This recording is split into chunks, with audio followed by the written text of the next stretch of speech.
92.7. I am Kelvin, Owusu, Ansah. Let's begin from the African Nations Cup, where Cote d'Ivoire delivered a fairy tale ending to the 2023 Africa Cup of Nations with a come from behind 2-1 victory over Nigeria at home at the Alassane Ouattara Stadium in Abidjan on Sunday. Curls it towards the near post. Flick on from Chukwueze. Tuesday goal! Goal Nigeria! Tuesday Kong's third of the tournament. Strong header from a corner, and the Super Eagles are in the lead. Adingra will take the corner. The crowd are on their feet. Here it comes. Nabali, back post chance, goal! Frank Kessier! Cote d'Ivoire are back in the game. Goal. Adingra to attack Aina again. Adingra, can he cross? It's a great ball. It's a goal. Gets the cross in. Hala got a little foot ahead of Tuesday Kong. That is a fabulous goal. There it is. It's all over. Cote d'Ivoire are the African champions. What a fairy tale story here. There they are, the champions of Africa. Cote d'Ivoire on home soil.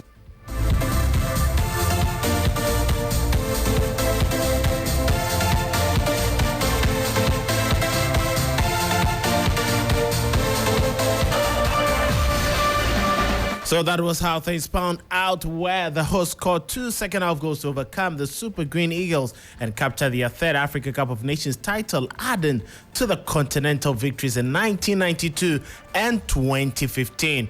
Cote d'Ivoire tasted sweet revenge after their 1-0 defeat to the Nigerians in the group stages of the tournament. Just after the game, Ahmed Musa, who is the captain for the Super Green Eagles, had this to say.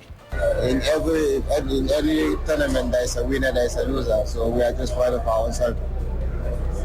What do you think the team would have done better if you had given the opportunity? I think you have to ask the coach about this. I'm not a coach. I'm just a player. So I don't think the coach have the right answer of this. Okay, for you as a player, where do we go from here? I don't know. Things getting difficult. He doesn't know where he's going on from here, according to Ahmed Musa. Now to Seko Fofana, who's been a brilliant lad for Cote d'Ivoire, helping them and steering them on to another AFCON victory. He had this to share.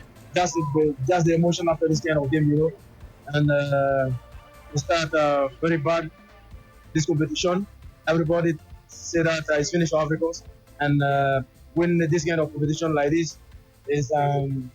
we can be just happy for the fans, happy for the country. So just happiness. I'm happy and I'm proud to be part for the team of Africa. I was afraid first because in my head I said that if Africa lose the semi-final, everybody will say it's because of me. But after the semi-final, I was very happy because we won the game. That was Seko Fofana there joining me on the line to discuss what panned out yesterday as he is a sports football commentator and also one of the sports journalists we have in the country. Graham, thanks so much for joining us. I think this time around you were free to focus on the final as you had no commentary duties. How did you see yesterday's final? Well, I think it was amazing. It's been 80 years since a host nation actually got that opportunity to win the AFCON. We do remember in 2006 when Egypt hosted the AFCON, they won the final against Ivory Coast. And then eventually when the Ivorians got the opportunity to also host the competition in 2024, they also did it in grand style. They hosted it well. Didier Drogba was the captain back in 2006 and never got a chance to win the cup. Even though, yes, this time around he wasn't playing a part, but he was an ambassador for the tournament. He got the opportunity to hold the cup. As soon as he retired from the national team, the likes of Yaya Touré and the brother won the AFCON in 2015 against Ghana. And so at least it was a fulfillment for him as an ambassador of the competition. But I tell you what, the Ivorian fans who were livid after the team's heavy defeat to Equatorial Guinea certainly turned on and became united to support the team.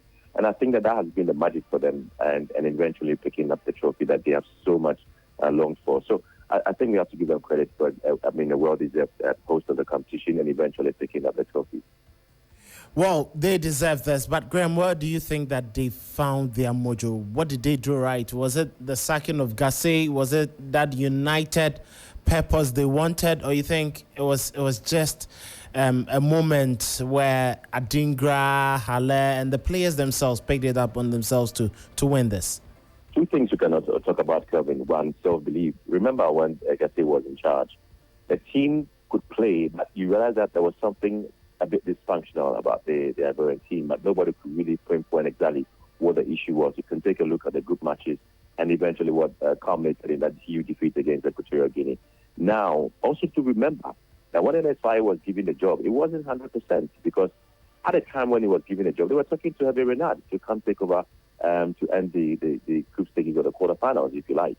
However, when they realized that they couldn't get, Hervé Renard, they had to come back home and find a way to get MSY with all the support that he deserves. And that's the reason the likes of Didier Drogba played a critical role and the Kolo Touré and the rest. Because at the end of the day, if you're talking about, one of them, taking charge of the team, all he needs the support, all he needs is the belief that he can do it. And the players quite so, rallied behind him. They knew that, listen, he's a new guy coming in. He hasn't got the experience that they deserve. But this is our country. We are hosting the tournament. Whatever we need to do to ensure that we succeed, we have to do it. And what do? We needed to support him, the coach, also succeed. So while the coach is counting the players to succeed, the players are also counting on him to give them the self-belief. And that's exactly what he did. If you take a look at the lineups of Gate, for instance, there's a dramatic change in what Fire was able to do because he was always able to give them some of the players who never got a chance to play at Agate, gave them the opportunity to do that. And eventually, the unified team is what has led to that trophy coming in. And the supporters, yes, they got angry. They smashed, car windscreens. They actually showed their displeasure because, yes, look at the investment. The investment they've done in building new sports facilities, about 24 training pitches. They've done immensely well.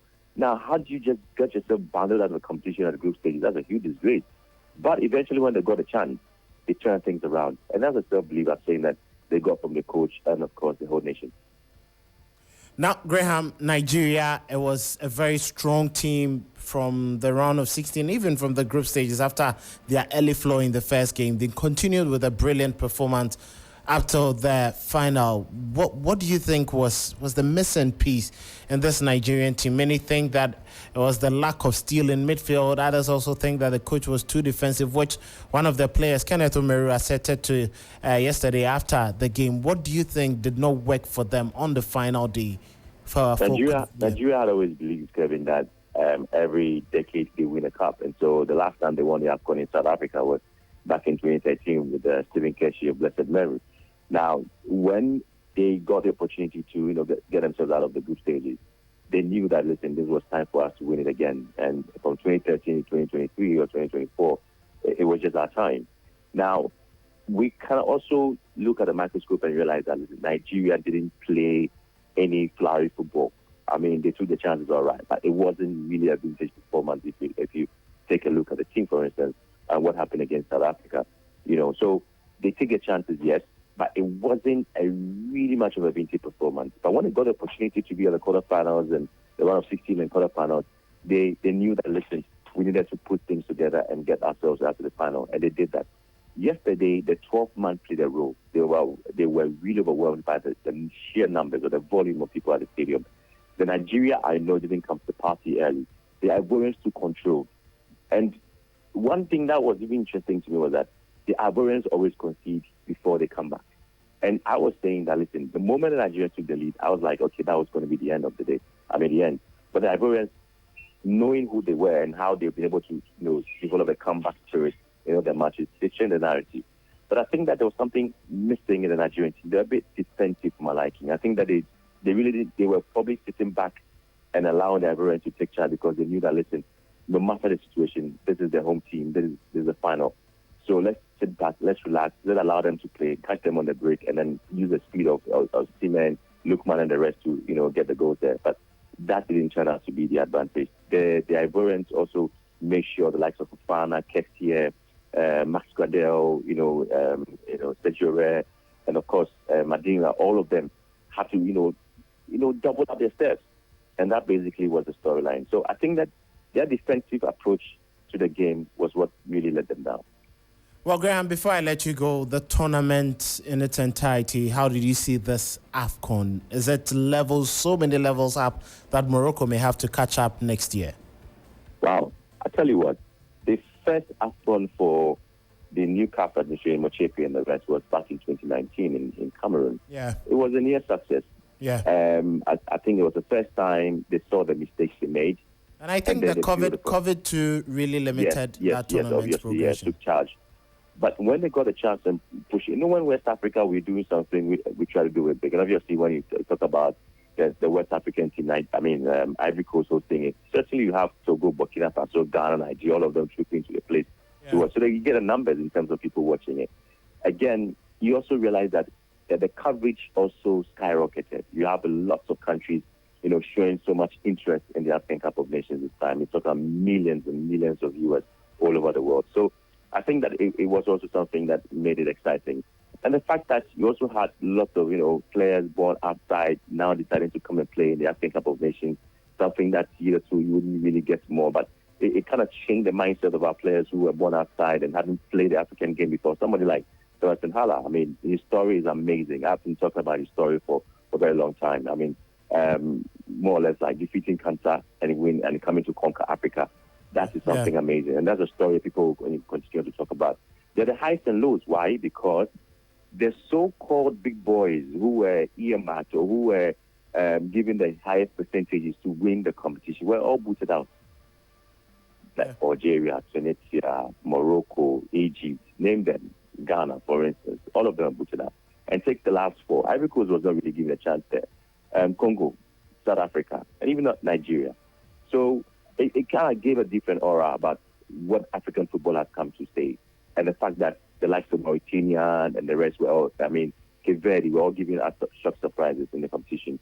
So it has awakened the spirit of, proper planning, proper investment in every nation to see what they can do. And again, a lot of locally based coaches were in the sheer numbers in the African Cup of Nations this time around, as compared to previous ones where you had lots of foreigners who were coaching on the African continent. So it's giving rise. And the fact that the third time you have an African winning the Cup, the first time happened in 2019 when you had the Jamel Belmadi.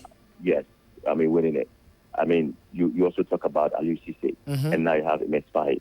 So that changes the narrative altogether when it comes to coaches of African descent or those who are of our local breed, who, when given the opportunity, they can win the cup. So I think that it changed the narrative for us, and we need to congratulate CAF and everybody that got involved in the competition. Graham, thank you so much. Really appreciate your time this morning. Thank you very much, Kelvin. Well, that is football commentator Benjamin Willie Graham. He's covered the AFCON for so many years, and he's now part of the GFA's marketing team, so really understands what goes on into some of these competitions. Now, let's get back to the African Nations Cup and to some individual awards that were won yesterday. But before that, Simon Adingra was the player who provided 2 assists to help Cote d'Ivoire defeat Nigeria by 2-1. He is a product of Right to Dream Academy and was trained here in Ghana at Akosombo together with the likes of Kudus Mohammed, Ibrahim Osman, Kamaldeen Suleimana. Just take a look at what happened at Right to Dream when the kids were celebrating, were so happy for what Simon Adingra provided. He is a product of Right to Dream, and his victory sparks lots of dreams, big dreams for these young kids who are aspiring to be like him, with the right generational talent that will be built from the next couple of years. Yes, the Right to Dream kids have been just phenomenal, and if you look at how they have really celebrated this victory, where Simon Adingra is seen as one of them, yes, it's been phenomenal.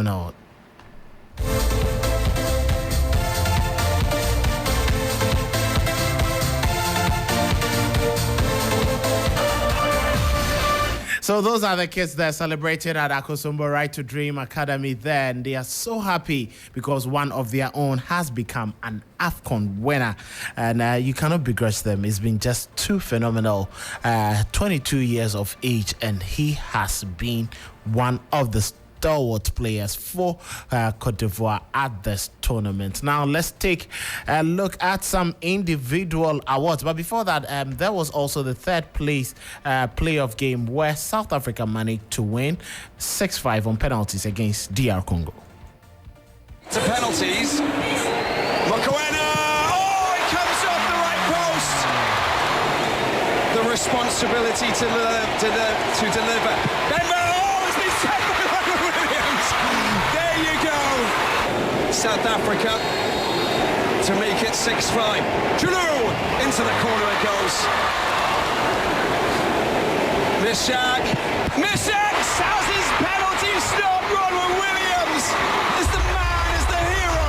South Africa finish with the bronze medal. South Africa finishing with the bronze medal, and the man who made sure everything worked in their favor, Ronwen Williams, the 30-year-old captain who plays for Mamelodi Sundowns. And now let's get into the individual awards, and we start from him as the best goalkeeper of the tournament. He was phenomenal. 2 penalty shootout victories, ensuring that his side, South Africa, traveled all the way to the semi-final and won the bronze at the end of it. Now, the next is the fair team player, the fair play team of the tournament, and it also goes to the Bafana of South Africa. Very excellent performance they put up and showed in there. Now to the Golden Boot winner, Emilio Insue of Equatorial Guinea, coming into this tournament. How many expected him to become the top scorer with the likes of Sadio Mane, with the likes of Victor Boniface, with the likes of Mohamed Salah coming into the tournament? But he scored 5 goals, and all the 5 goals came up in that is the group stages. Just 3 games he used the 4-5 goals and couldn't score in the round of 16. Emilio Insue there. Now to the defender of the tournament, and it went the man of the tournament, and it went for William Trust Ekong, Nigeria's deputy captain, who scored the goal in the final for the Super Green Eagles. William Trust Ekong has had a very excellent campaign without Leon Balogun. He provided that experience and organization in the back line for the Super Eagles. So the best young player, and you saw how the Right to Dream lads celebrated, Simon Adingra, trained here in Ghana at Akosombo. He plays his club football for Brighton and Hove Albion in the Premier League. And another phenomenal achievement, the best coach, MS Faye. MS Faye. Many say he's called MS Faye. Yes, they say it. But MS Faye has had a phenomenal campaign. He took the team from the round of 16 and he managed to progress and win the Africa Cup of Nations. He is just 40 years of age. Let's not forget he's a former reserve coach for Clermont-Foot and also won the World Cup under 17 when he defeated Nigeria as a player. He also played for France under 21 before deciding to play for Cote d'Ivoire at international level. Graham was speaking about one player who's had a fairy tale ending to this, and that name is Sebastian Haller. He has had a very fantastic championship. 2 years ago, he suffered testicular cancer in that is June. He recovered in February 2023, and he started playing again for his club side Borussia Dortmund. Just a year on, he scored the winning goal for his nation, Cote d'Ivoire, to win the Africa Cup of Nations against all odds. If you don't want such a man in your team, then which other player would you want in your team? Sebastian Haller writing history right there for Cote d'Ivoire at this African Nations Cup. Very phenomenal performance. Now let's move on away from the AFCON to some Premier League news. And Bukayo Saka scored twice as Declan Rice also found the net against old club as Arsenal flexed their muscles in the title win in a thumping 6-0 win at West Ham United on Sunday.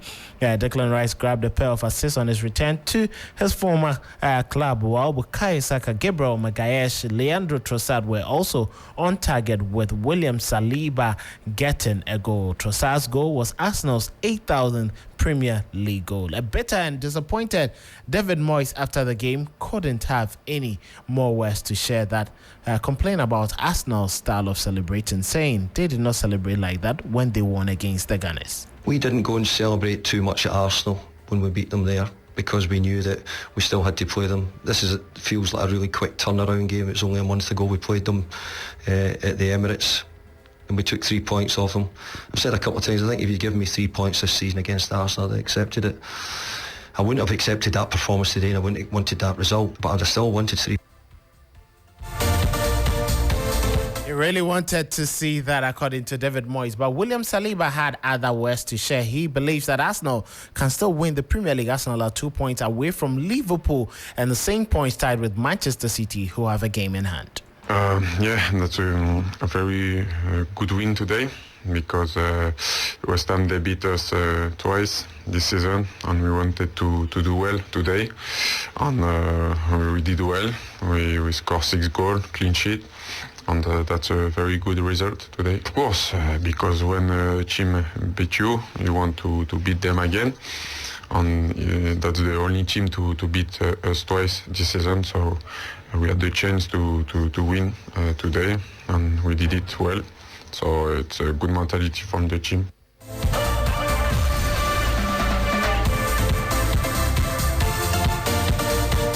So that was it there. Now let's take a look at some of the results that came up in the Premier League yesterday. Manchester United also won by 2-1 in the Premier League.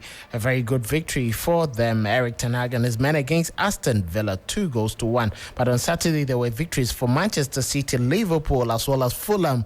And then Sheffield United. Tottenham Hotspur also continuing their scoring streak, scoring consecutively in the last 26 games. The highest scoring streak in the Premier League is Arsenal's 56 matches consecutively. So that is also one to behold. But some other interesting results there.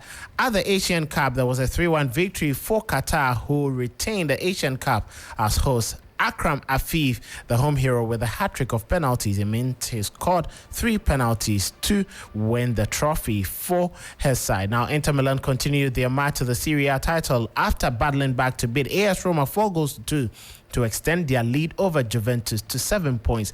Marcos Thuram was very key to Inter's win at the soaking Stadio Olimpico as he managed to score twice and forcing Angelino to put in an own goal. Alejandro Bastoni finished off Roma's disappointing game in stoppage time with a first-time strike at the end of a counter-attack as the hosts pushed for a leveler. Inter have won 7 straight matches in all competitions, and they aim to beat local rivals AC Milan to a 20th league title, with both teams stuck on 19. Now to Real Madrid, and Jude Bellingham struck twice as leaders. Real Madrid took control of La Liga with a pushing 4-0 win over second place Girona on Saturday. Vinicius Jr., Jude Bellingham getting their names on the score sheet.